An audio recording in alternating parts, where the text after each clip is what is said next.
Hello everyone, मेरा नाम है Vishal and welcome you all in today's video. I hope आप सभी पढ़ाई कर रहे होंगे। आज के इस वीडियो में हम कुछ प्रीपोजिशंस का यूज पढ़ेंगे। सबसे पहले ले सकते हैं सिंस और फॉर को, जो कि बहुत ज़्यादा कॉमन है और हम इसका इस्तेमाल कहाँ करते हैं? हम इसका इस्तेमाल करते हैं परफेक्ट कंटिन्यूअस टेंस में।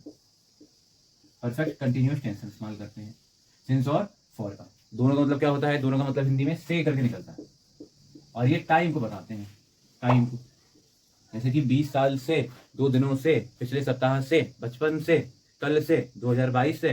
तो ये से करके जब भी हम टाइम को बता रहे होंगे से करके हिंदी निकलेगी, तो हम सिंस या फॉर का इस्तेमाल कर सकते हैं।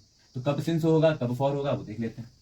जब भी हमारा टाइम निश्चित यानी कि एक बिंदु की बात की जाएगी, तो हम इस्तेमाल करेंगे सिंस का, यानी कि एक समय के बिंदु की बात की जाएगी। समय बिंदु का मतलब क्या है, दोबारा समझाते हैं। और फॉर का इस्तेमाल किया जाएगा जब समय के भाग की बात की जाएगी, यानी कि समय का एक छोटा सा हिस्सा। जैसे हम मान लेते हैं ये जो है, ये हमारी एक लाइन है, इसको हम कह देते हैं ये टाइम लाइन है, यानी कि ये समय को बता रही है, ये समय है। तो यहाँ पे क्या होगा, इधर तरफ क्या होगा, पास्ट होगा, और इधर यहाँ पे क्या होगा, फ्यूचर होगा, और यहाँ पे हम बात कर रहे हैं तो ये प्रेजेंट है, अभी की हम बात कर रहे हैं प्रेजेंट। तो अभी से पहले हमने बोला कि वो 10 सालों से पढ़ाई कर रहा है, 10 सालों से, यानी कि प्रेजेंट से अगर हम पीछे जाते हैं और 10 साल मान लो यहाँ पे जाते हैं, तो यहाँ से यहाँ तक का पूरा समय क्या हो जाएगा, ये 10 साल का समय हो जाएगा, यहाँ से यहाँ तक का पूरा समय। तो देखो ये इतना लंबा सा जो समय होगा उसका एक छोटा सा भाग है ना, ये छोटा सा समय का भाग है, तो हम क्या कहेंगे, फॉर का इस्तेमाल यहाँ पे हो जाएगा, तो हम बोलेंगे फॉर 10 ईयर्स। वहीं पे अगर हम इसको फिर से ले लेते हैं और ये प्रेजेंट है, ये मेरा पास्ट है। अब हमने बोला, हमने 10 साल ना बोल के हमने ये बोला वो 2013 से पढ़ाई कर रहा है, तो हमने अब ये नहीं बोला कि 10 साल हो गए पीछे, 2013 मान लो इस समय में हम कहीं पीछे जाते हो, यहाँ पे 2013 होता है, तो यहाँ से यहाँ तक की पूरी बात नहीं करी है उसने सिर्फ इस जगह की बात की है कि 2013। तो यहाँ पे हम क्या बोलेंगे, सिंस 2013। तो समय के एक छोटे से बिंदु, जैसे कि ये हो गया, तो हम इसको बोलेंगे सिंस के साथ, और फॉर का इस्तेमाल कर रहे होंगे जब भी हम समय के भाग की बात करेंगे, जैसे कि 1 सेकंड हो गया, 2 सेकंड हो गया, 50 सेकंड, मिनट हो गए, घंटे में हम कोई बात कह रहे हैं, हम चीजों को दिनों में कह रहे हैं, हफ्तों में, महीनों में, तो ये सब क्या हो जाएगा, मेरा एक समय का भाग हो जाएगा और फॉर का इस्तेमाल होगा। एग्जाम्पल यहाँ पे जल्दी देख लेते हैं। जैसे हम बोला he has been living here for 5 years. He has been living here, वो यहाँ रह रहा है 5 सालों से। अब क्योंकि 5 साल एक समय का भाग हो जाएगा, यहाँ से लेके यहाँ तक कहीं 5 साल होंगे, तो हम बोलेंगे यहाँ पे फॉर लगा दिया। वहीं पे ये होता कि he has been living here since, he has been living here मान लो 1998, 1998 से रह रहा है, तो हमें लगाना पड़ता सिंस। क्यों? क्योंकि अभी ये समय के एक भाग की बात नहीं कर रहा, कितना समय हो गया, ये बात कर रहा है एक समय बिंदु। तो हम अगर क्या चाहें, हम इसको अगर पता करना चाहते हैं कि कैसे पता चलेगा हमको, तो हम सिंस के लिए इस्तेमाल कर सकते हैं क्वेश्चन, कब से पूछ के कि काम हो रहा है, कब से हो रहा है। अगर आंसर निकल आया तो हम बोलेंगे वहां पे सिंस लगाएंगे। और अगर फॉर के लिए पता करना है तो हम बोलेंगे कितने समय से, कि जो काम है वो कितने समय से हो रहा है। ठीक, जैसे कि यहाँ पे अगर हम देखें, he has been living here, वो यहाँ रह रहा है, कब से रह रहा है, 1998 से रह रहा है, तो हमने क्या लगा दिया, सिंस। कितने समय से रह रहा है बताया है कहीं पे, नहीं बताया। अच्छा, हम गिन सकते हैं कि 1998 से अभी तक कितना समय हो गया, लेकिन बताया नहीं गया है, यहाँ पे फॉर अलग के सिंस को लगा दिया। तो ये सिंस और फॉर थे, दोनों समय बिंदु को बताएंगे। यहाँ कब से, 1998 से, तो उसी सेंटेंस को हम ऐसे बोल सकते हैं, सिंस 1998 ना बोल के हम बोल देते फ्रॉम 1998। ठीक, तो फ्रॉम का इस्तेमाल और सिंस के इस्तेमाल में अंतर सिर्फ इतना होता है कि सिंस का इस्तेमाल सिर्फ और सिर्फ परफेक्ट कंटिन्यूअस टेंसेस में होता है, कंटिन्यूअस टेंसेस में होता है। वहीं पे फ्रॉम का इस्तेमाल जो है वो किसी भी टेंस में हो जाएगा, किसी भी टेंस में इसका प्रयोग कर लिया जाएगा। तो ये होते हैं सिंस या फिर फॉर, बिसाइड और बिसाइड्स। दोनों देखने में एक जैसे हैं, बस दोनों में अंतर क्या है कि बिसाइड्स में आखिरी में एस आ रहा है, उसमें एस नहीं है। दोनों का मतलब सेम होगा क्या? नहीं, दोनों का मतलब अलग हो जाता है। बिसाइड का मतलब होता है साइड में, यानी कि बगल में ही कोई चीज है, हमारे बगल में कोई चीज है, पास में कोई चीज है, तो हम बोल सकते हैं क्या, बिसाइड। जैसे कि कोई व्यक्ति है जो मेरे पास में खड़ा हुआ है, तो हम बोलेंगे ही इज स्टैंडिंग या she is standing beside me, या फिर नियर मी, या फिर नेक्स्ट टू मी। तो बिसाइड का इस्तेमाल बगल के लिए, पास के लिए। तो बिसाइड ये हो गया। अब बिसाइड्स का मतलब हो जाता है हिंदी में अगर देखें तो अलावा करके, लेकिन हिंदी से समझेंगे नहीं, हिंदी से समझेंगे नहीं। बिसाइड्स का मतलब हो जाता है अलावा करके, यानी कि जब भी हम किन्हीं चीज़ों की बात करेंगे, एक से ज्यादा चीज़ों की बात कर रहे होंगे, तो बिसाइड्स क्या काम करेगा, हम ये बोलेंगे कि besides mango, besides mango I like oranges या फिर ऑरेंजेस टू। तो बिसाइड्स मैंगो क्या कह रहा है, बिसाइड्स मैंगो ये कह रहा है कि मैंगो के अलावा आई लाइक ऑरेंजेस, मुझे ऑरेंज पसंद है, लेकिन मैंगो के अलावा, यानी कि मैंगो तो पसंद है ही और ऑरेंजेस भी है, यानी कि दो या दो से अधिक चीजों की बात होगी और उन दोनों को वर्ब के लिए इस्तेमाल किया जा रहा होगा यहाँ पे, यानी कि आई लाइक ऑरेंजेस भी है, आई लाइक मैंगोज भी है, बस लिखने का तरीका थोड़ा सा अलग हो गया। ठीक है, तो ये हो गया बिसाइड और बिसाइड। अब हम देख लेंगे इन और एट का इस्तेमाल, जो कि जगह के लिए होता है, प्लेस बताने के लिए। ठीक है, जैसे हमने बोला कि I am in my room, I am in Kanpur, I am in India, I live in India. तो इनका इस्तेमाल देखो जगह के लिए हो रहा है, इंडिया को बताने के लिए, कानपुर बताने के लिए। तो इनका इस्तेमाल जगह के लिए होता है और एट का इस्तेमाल भी जगह के लिए हो सकता है, यानी कि अब इसमें कोई डिफरेंस होगा। इनका इस्तेमाल होता है बड़ी जगहों के लिए, बड़ी जगह जैसे कि ये बहुत ज़्यादा कॉमन यूज होता है, जैसे कि कोई कंट्री हो गई,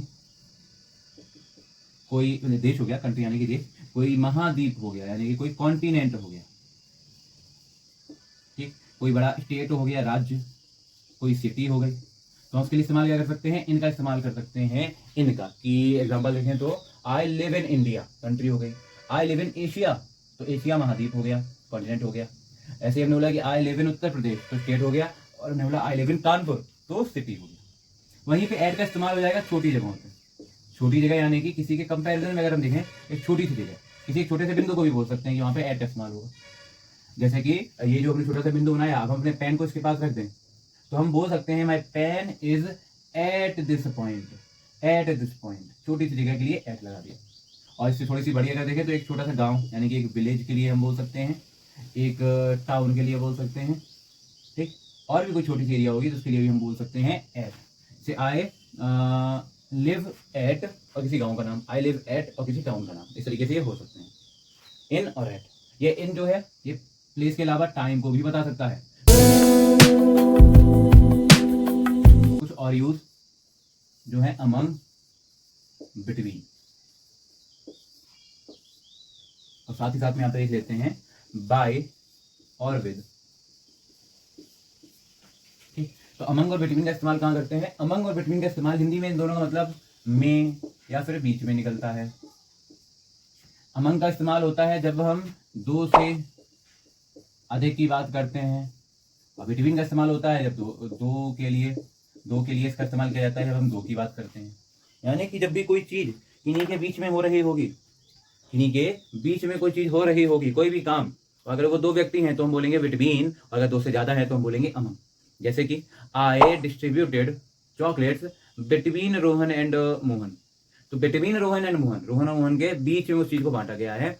दो लोग थे तो हमने बिटवीन बोला, ठीक है। वहीं पे अगर होता दो चार पांच लड़के होते, दो चार पांच लड़कियां होती, मतलब काफी बच्चे होते, तो हम अमंग बोलते कि I have distributed chocolates among the children. तो अमंग यानी कि कई सारे बच्चे हो गए, तो अमंग और बिटवीन ये दो से ज्यादा, ये सिर्फ दो के लिए, तो ये अमंग और बिटवीन का यूज होता है। एग्जाम्पल जो हमने बताया वही हो जाएंगे। बाय और विद की बात करें अगर, तो बाय का इस्तेमाल होता है किसी भी पर्सन के लिए, इसका इस्तेमाल होता है किसी भी साधन के लिए। अब वो साधन कैसा हो सकता है, यातायात के साधन होते हैं, तो हम उसके लिए बाय का इस्तेमाल कर सकते हैं। विद का इस्तेमाल होता है किसी भी टूल के लिए, किसी भी इंस्ट्रूमेंट के लिए, जैसे कि हिंदी में अगर बोलें तो कोई औजार हो जाता है, ठीक, कोई हथियार हो सकता है, कोई मशीन हो सकती है, तो उसके लिए हम इस्तेमाल कर लेंगे विद का। जैसे कि यू वर बीटन, तुम्हें पीटा गया था या तुम पीटे गए थे, बाय योर टीचर, अपने टीचर के द्वारा, अपने टीचर से, तो अपने टीचर से पीटे थे या अपने टीचर द्वारा पीटे गए थे। तो बाय यहाँ पे क्या बता रहा है कि जो टीचर है इसने ये काम किया था पीटने का, तो ये व्यक्ति क्या है, एक व्यक्ति थे तो पर्सन के लिए हमने लगा दिया। वहीं पे अगर एक साधन की बात करें तो हमने बोला कि I will go to Kanpur by bus, तो मैं कानपुर जाऊंगा बस के द्वारा। तो बस यहाँ पे क्या है, एक साधन है, यातायात का साधन है, तो हमने उसके लिए भी क्या लगा लिया, बाय का इस्तेमाल कर लिया। विद का इस्तेमाल कैसे होगा, विद हम बोलेंगे she cut the fruit, she cut the fruit, उसने फल काटे या वह उसने फल काटे, she cut the fruits with a knife, उसने जो फल काटे हैं वो कैसे काटे हैं, विद अ नाइफ, एक नाइफ से काटे हैं। तो नाइफ हमारा कैसे काम कर रहा है, यहाँ पे एक औजार की तरह काम कर रहा है, एक हथियार की तरह काम कर रहा है, जिसकी सहायता से वो काम किया जा रहा है। तो यहाँ पे विद का इस्तेमाल हो गया एक औजार की। और मतलब किसी भी चीज के अंदर कोई चीज, यानी कि एक बाउंड्री है, उसके अंदर कोई चीज है तो हम बोल देंगे इन। जैसे कि ये मार्कर है, इसकी ये बाउंड्री है, इसके अंदर क्या है, इंक है, तो हम बोल देंगे the ink is in the marker. ठीक है, इन इनटू क्या होगा, इनटू भी सेम होगा, बस क्या होगा, इन का इस्तेमाल तब करेंगे जब जो चीज अंदर है वो स्थिर होगी, यानी कि रुकी हुई होगी, चल नहीं रही होगी, गति में नहीं होगी। वहीं पे इनटू की अगर बात करेंगे तो वो गति में होगी। जैसे कि अगर हम इंक इसमें डाल रहे हैं ऐसे करके, तो जब इंक डाल रहे होंगे तो वो जा रही होगी, गति में होगी, तो हम बोलेंगे I am putting ink into the marker, या फिर I am pouring ink into the marker, तो इनटू बोलते। अब क्योंकि अभी हम डाल नहीं रहे हैं, उसके अंदर है और रुकी हुई है, एक स्थिति स्थिर अवस्था में है, तो हम बोलेंगे in, the ink is in the marker. ठीक है, तो इन स्थिर, इनटू गति में। ऐसे ही हम बोल सकते हैं ऑन और अपॉन।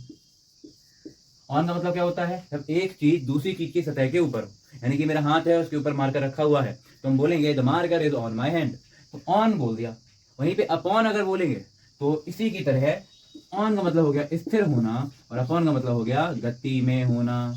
यानी कि अगर हम इसको ऐसे लेके फेंक रहे हैं तो हम बोलेंगे I threw this marker upon my hand. तो अगर फेंका है और गति में रहा होगा या फेंका है तो अपॉन, वहीं पे अगर ऐसे रखा हुआ है, देखो रखा हुआ है, तो हम बोलेंगे द मार्कर इज ऑन, स्थिर, ऑन माई हैंड।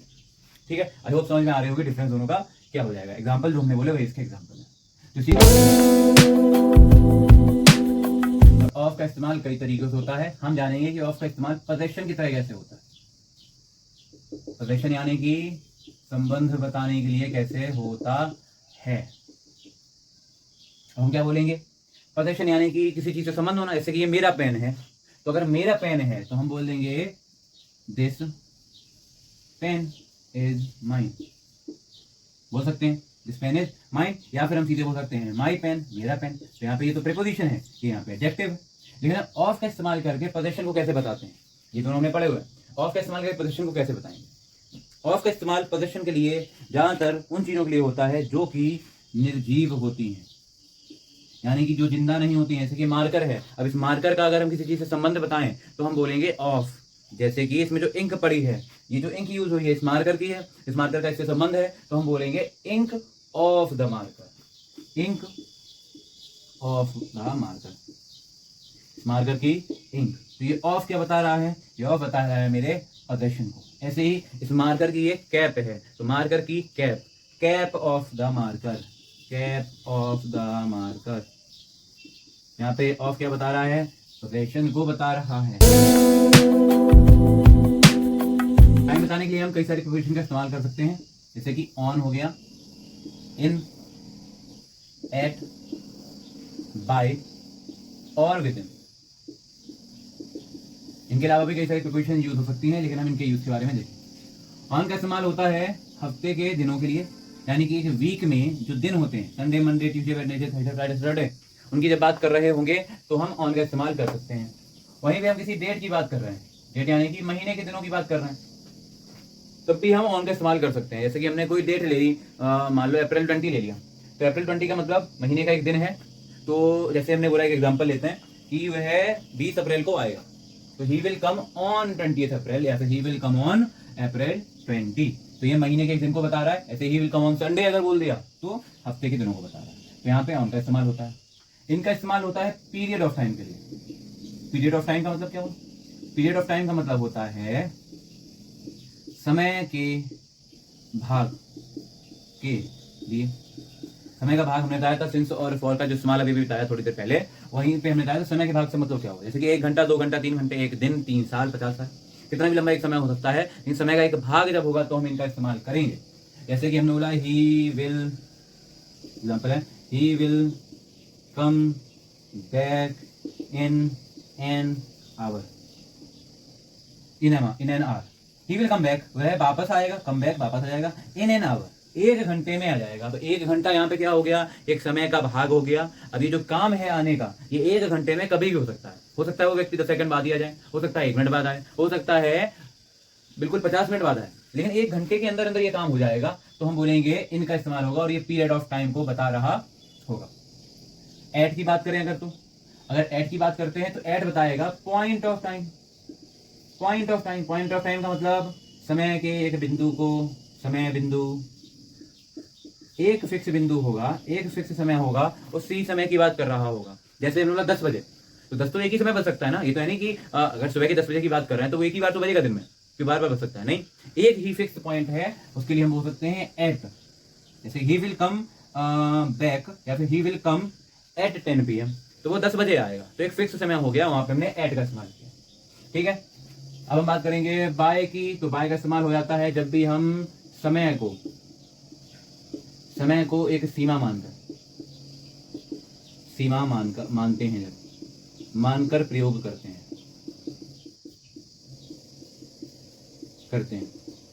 समय को एक सीमा मानकर प्रयोग करते हैं, यानी कि जैसे हमने बोला कि वो 2 घंटे में यहाँ आ जाएगा, ठीक है, या फिर कल तक यहाँ आ जाएगा, तो कल तक यहाँ आ जाएगा।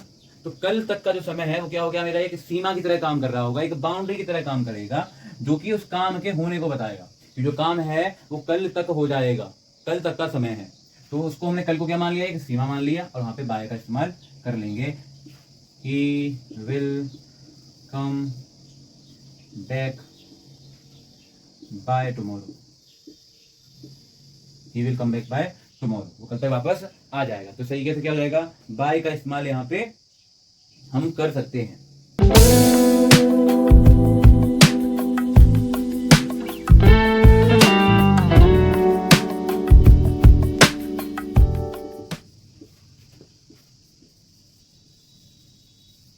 तो यहाँ पे हमारी एक्सरसाइज हो जाती है, इसको करेंगे। आई होप ये समझ में आई होगी। वीडियो समझ में अगर नहीं आई तो वीडियो को रिपीट करके देख सकते हैं। कोई डाउट अगर होता है तो कमेंट करेंगे, अगर उसके बाद भी कोई डाउट या सजेशन होता है तो यहाँ पे इंस्टाग्राम पे फॉलो करके और वहाँ पे चीज़ों को शेयर कर सकते हैं। तो इसी तरीके से पढ़ाई करते रहें, हंसते रहें, मुस्कुराते रहें और चीज़ों को सीखते रहें।